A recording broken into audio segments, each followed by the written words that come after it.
So first I'd like to give a kind of a legalistic explanation of it, which is nonetheless extremely powerful and very inspiring. What happened is that as the oath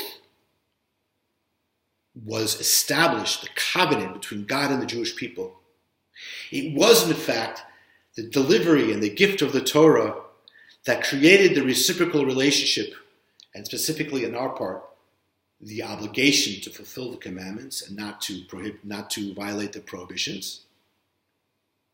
But the day of the giving of the Torah is referred to as the Yom HaKahal, which means the day of the gathering, because it was much more than 3 million people receiving, each one receiving their obligations and entering collectively as a group into a covenant.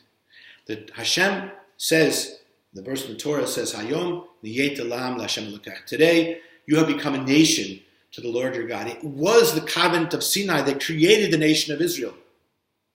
And so at that point, simultaneously, we were entering a covenant and becoming a group. And so the covenant and the oath was not what administered to individuals, but it administered to a newborn entity referred to as Israel. And in all generations, if you belong to that entity, you are automatically subject to that oath as well. And from here we have a very important answer to another popular question. What is a Jew? Is it civilization? Is it a culture? Is it an ethnic group? Is it religion? Not easily answered. But according to this, it is a nation. Not only a religious belief, but a nation that was created through the transference of religious obligations. And when you take away the Torah, you lose the sense of nationhood. And this was written by the great Sadia Gaon, who lived also in the over 800 years ago. He wrote that the basis of our nationhood is the Torah.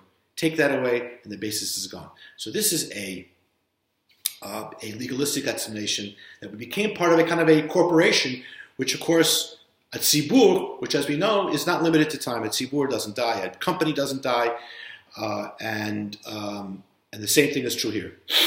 However, we find when Rashi explains the renewal of the covenant on the day of Moshe's death, which was done in a place called the Plains of Moab.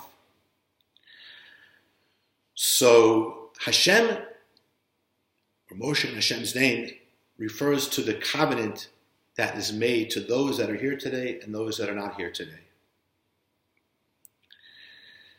And Rashi explains somewhat, on one hand, simplistically and yet cryptically because of that the words, those who are not here today, refer to the generations that are going to be in the future, which is a variation from the Talmudic explanation where it says the coming generations. And the difference is explained in a Sikha of the Rebbe. When you say the coming generations, you're talking about this is the generation that was present at the covenant and became subject to it, and the other ones kind of inherited from them. Indeed, there are two directions in the commentaries how it is that the covenant can become binding on future generations. One of them is that all the souls of all Jews of all generations were present at Sinai. That's a spiritualistic explanation. But the implication of the verse, as we see it in Rashi, is that the form of entering the covenant was equal for everyone. Those who are here, those who are not here. This comparison is made. And if some entered it with their souls and some with their bodies, then it's not completely equivalent. The other explanation is that indeed the obligations of the oath and the covenanthood are passed down in a way of inheritance. But then again, that still means my father got it, I got it because of him. It's not the same thing.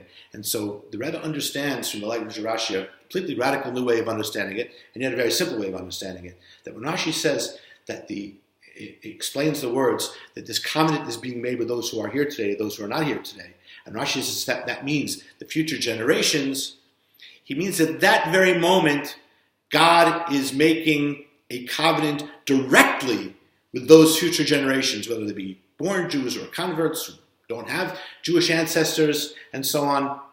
God is infinite, God is above time. As he is making this covenant and bringing into it with an oath all those people who were present there physically or spiritually, he is at that very same time making that covenant with all the future generations. He's making it with me and with you. So we all are direct participants in this oath and covenant. So it's indeed not only a matter of having it handed down from generation to generation.